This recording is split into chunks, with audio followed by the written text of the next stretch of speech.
हिंदू और मुसलमान ये साबित करने की होड़ में लगे रह गए कि बाबा हिंदू थे, बाबा मुसलमान थे, मगर वह निराकार शक्ति हमारे बीच साकार रूप में आई और संदेश देकर फिर से निराकार में लीन हो गई। संदेश था, सबका मालिक एक है। संदेश भाईचारे का, संदेश एक सचरित्र साधुतापूर्ण जीवन का, और संदेश ईश्वरीय सत्ता के अनुकूल जीवन जीने का। कहते हैं कि बाबा का जन्म भूसारी परिवार में पाथरी नाम के एक गांव में हुआ था और उनका नाम था हरिभाऊ। साईं बाबा एक ऐसा नाम है जो कि आज पूरी दुनिया बहुत ही श्रद्धा से, बहुत ही प्रेम से अपने मन मंदिर में विस्तारित करती है, याद करती है। नमस्कार दोस्तों, मेरा नाम है रवि। सिद्धों की परंपरा में आज हम बात करेंगे शिरडी साईं की।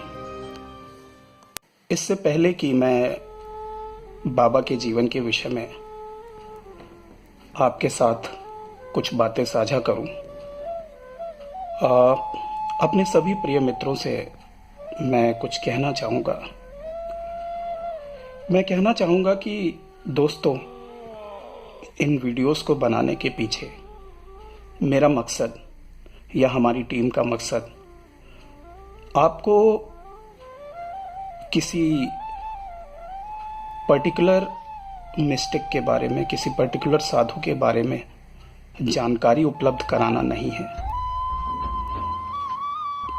हमारा मकसद आपके अंदर जो आध्यात्मिक अग्नि है उसको प्रज्वलित करना है। यदि हम सिर्फ किसी खास व्यक्ति के जीवन चरित्र को ही आत्मसात करने की चेष्टा करेंगे तो हम जो आध्यात्म का मूल भाव है, कहीं ना कहीं शायद एक पल उससे समझौता कर लें। क्योंकि जो संतों का जीवन होता है, जो रहस्यमयी विभूतियों का जीवन होता है, वो सिर्फ एक ही बात पर केंद्रित होता है और वो है आत्मज्ञान पर।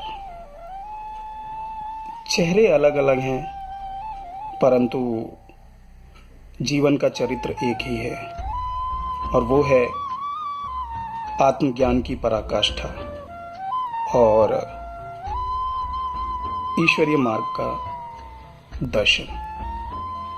इसलिए यदि हमें अपने जीवन में आध्यात्मिक उन्नति करनी है तो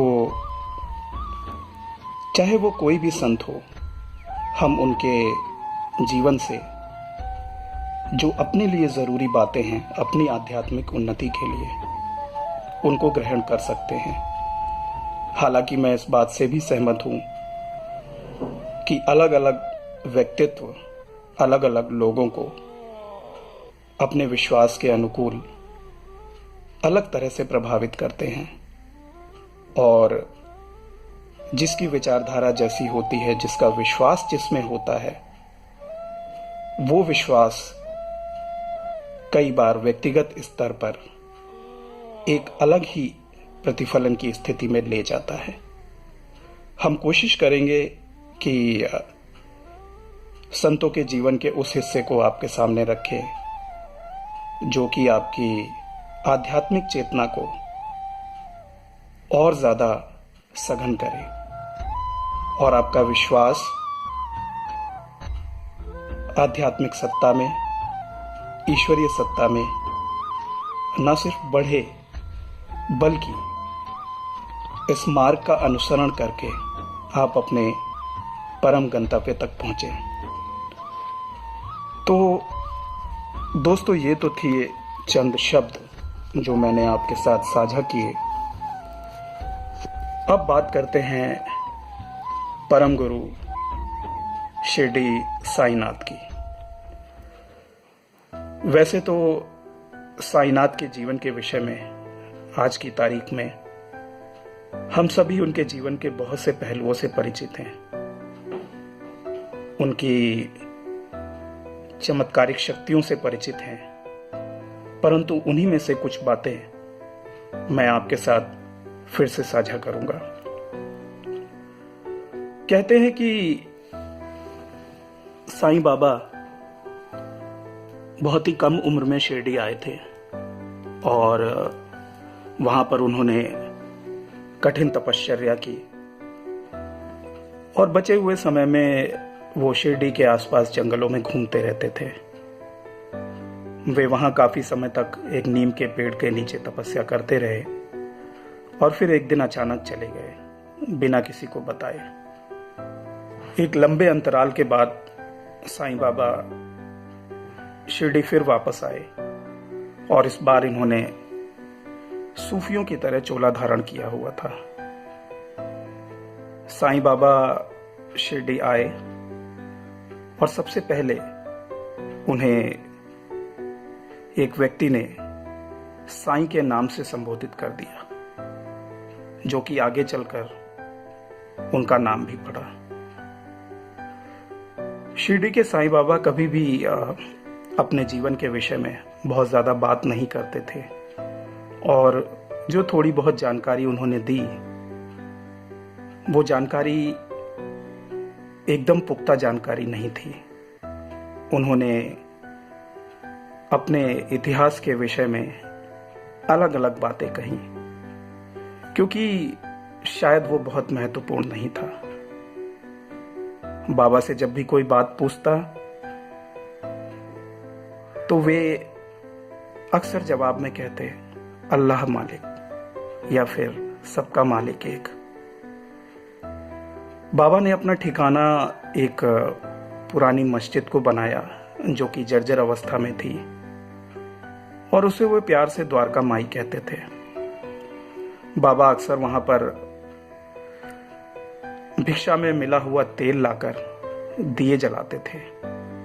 एक बार साहूकारों ने सलाह करके बाबा को तेल देने से मना कर दिया।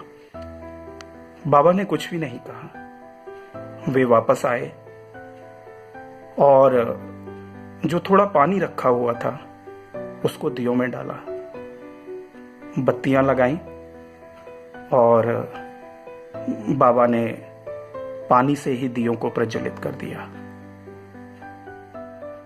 जो साहूकार वहां पर उपस्थित थे, जो चुपचाप ये देख रहे थे कि हमारे तेल न देने के पश्चात देखते हैं कि ये दिए कैसे प्रज्वलित करेगा,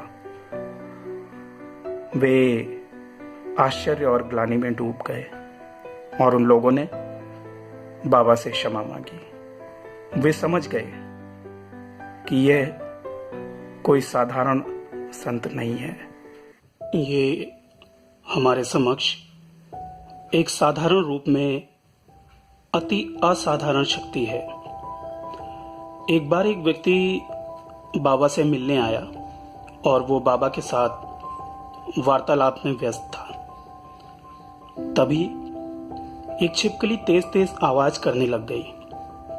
उस व्यक्ति ने बाबा से पूछा कि बाबा, क्या इस छिपकली के इस तरह बोलने के कोई मायने हैं? बाबा ने कहा कि इसकी बहन औरंगाबाद से यहाँ आने वाली है, इसीलिए ये खुशी का इजहार कर रही है। उस व्यक्ति को बाबा की बात समझ ना आई और उसने बाबा की बात को नजरअंदाज कर दिया। थोड़ी ही देर में एक व्यक्ति घोड़े पर सवार हो बाबा से मिलने आया। वह व्यक्ति औरंगाबाद से आया था। बाबा से मिलने के पश्चात जब वह चलने लगा तो घोड़ा आगे ना बढ़ा, वहीं अड़ गया।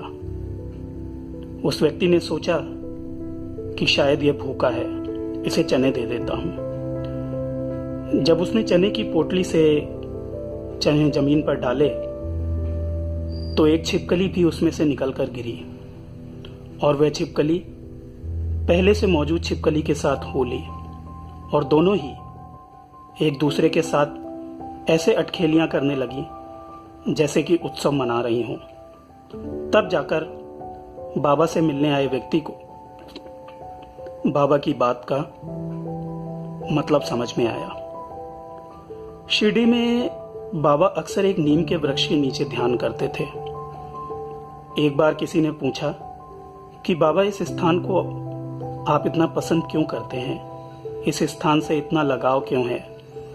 तो बाबा ने कहा कि यहाँ पर मेरे गुरु ने ध्यान किया था और उनके द्वारा जलाए गए दिए आज भी यहाँ जल रहे हैं। लोगों ने जब विश्वास न किया तो बाबा ने कहा कि इस स्थान की खुदाई करो। लोगों ने जब वहां पर खुदाई की तो एक शिला के नीचे 4 जलते हुए दिए दिखाई दिए और लोगों के आश्चर्य का ठिकाना न रहा। एक बार एक छोटी उम्र की बच्ची कुएं में गिर गई। लोग दौड़े दौड़े बाबा के पास आए। बाबा ने कहा, परेशान मत हो। लोगों ने जब कुएं में झांक कर देखा तो बच्ची कुएं के भीतर हवा में लटकी हुई थी, जैसे किसी अदृश्य हाथ ने बच्ची को थाम रखा हो, और इस प्रकार उस बच्ची के प्राणों की रक्षा हुई। एक बार शिरडी के आसपास के इलाकों में भयंकर बीमारी फैल गई और लोग काल के गाल में समाने लगे। बाबा के भक्तों ने जब रक्षा करने की प्रार्थना की तो बाबा ने शिरडी की सीमाओं पर दूर दूर तक आटे से रेखा बनाने को कहा। भक्तों ने ऐसा ही किया और शिरडी में किसी को भी यह बीमारी छू तक न सकी। एक बार एक भक्त बाबा के पास आया और उसने बाबा से तीर्थ स्थान पर जाकर स्नान करने की आज्ञा मांगी। बाबा ने कहा कि तुम्हें वहां जाने की कोई आवश्यकता नहीं है, तुम यहीं पर खुद को पवित्र कर सकते हो। अगले ही पल बाबा के दोनों पैरों के नीचे से गंगा और यमुना की धारा बह निकली। एक बार बाबा ने अपने 2 भक्तों से कहा कि वो 3 दिन के लिए शरीर छोड़कर जा रहे हैं और 3 दिन के बाद वे वापस आ जाएंगे। उन्होंने कहा कि यदि मैं 3 दिन बाद भी वापस ना आऊं तो मेरे शरीर का अंतिम संस्कार कर देना। और यह बात बताकर बाबा ने शरीर छोड़ दिया। सुबह दूर दूर तक खबर फैल गई कि बाबा ने शरीर छोड़ दिया है। लोग वहां एकत्रित हो गए। एकत्रित हुए लोगों में कुछ लोग बाबा के विरोधी भी थे और उन्होंने कहा कि यह एक मृत शरीर है और इसका संस्कार कर दिया जाना चाहिए। परंतु चूंकि बाबा भक्तों को ये बात बता कर गए थे कि मैं 3 दिन के लिए शरीर छोड़कर जा रहा हूं, भक्तों के विश्वास और विरोध के कारण बाबा का संस्कार नहीं किया गया। डॉक्टर को बुलाया गया, उसने परीक्षण किया और कहा कि हालांकि इनकी मृत्यु हो चुकी है, परंतु एक मृत व्यक्ति के भांति इनके शरीर में कोई भी लक्षण दृष्टिगोचर नहीं हो रहे हैं। चौथे दिन बाबा फिर से उठ गए। जिस डॉक्टर ने बाबा का परीक्षण किया था वह जीवन भर के लिए बाबा का भक्त बन गया। कहते हैं कि महाप्रयाण के बाद जब शिल्पकार बाबा की वर्तमान मूर्ति जो कि शिरडी में है उसे गढ़ने का प्रयास कर रहा था, तब उसे बाबा का विजन आया, बाबा के दर्शन हुए और इसीलिए वह मूर्ति को हूबहू बाबा की तरह बना सका। मूर्ति लगभग पूरी हो गई थी, परंतु अंगूठे का कुछ हिस्सा गढ़ने में दिक्कत आ रही थी। उस व्यक्ति को फिर से बाबा के दर्शन हुए और जब उसने दोबारा प्रयास किया तो अंगूठे के पास जो एक पत्थर का टुकड़ा अटका हुआ था, उस पर उसके हथौड़े से कुछ इस प्रकार से चोट पड़ी कि अंगूठा बिल्कुल हूबहू वैसा गड़ गया जैसा वो करना चाहता था। दोस्तों, बाबा ने जाने से पहले यह वादा किया था कि जो भी श्रद्धा से उनके दरबार पर अपनी समस्या लेकर आएगा, बाबा उसका ध्यान अवश्य रखेंगे। दोस्तों, समाज और दुनिया के प्रति जो संतों का अभूतपूर्व प्रेम है, वही उन्हें त्याग और बलिदान के लिए प्रेरित करता है, और हमारा दायित्व है कि हम उनके प्रेम और उनके त्याग को समझें और उनके द्वारा दिखाए गए मार्ग को पूरी तरह से आत्मसात करें, उसका पूरी श्रद्धा से अनुसरण करें। तभी हम अहम ब्रह्मास्मि की परम स्थिति को पा सकेंगे। महाशक्ति आपकी रक्षा करे, आपके जीवन में शुभता हो, यही मेरी ईश्वर से प्रार्थना है।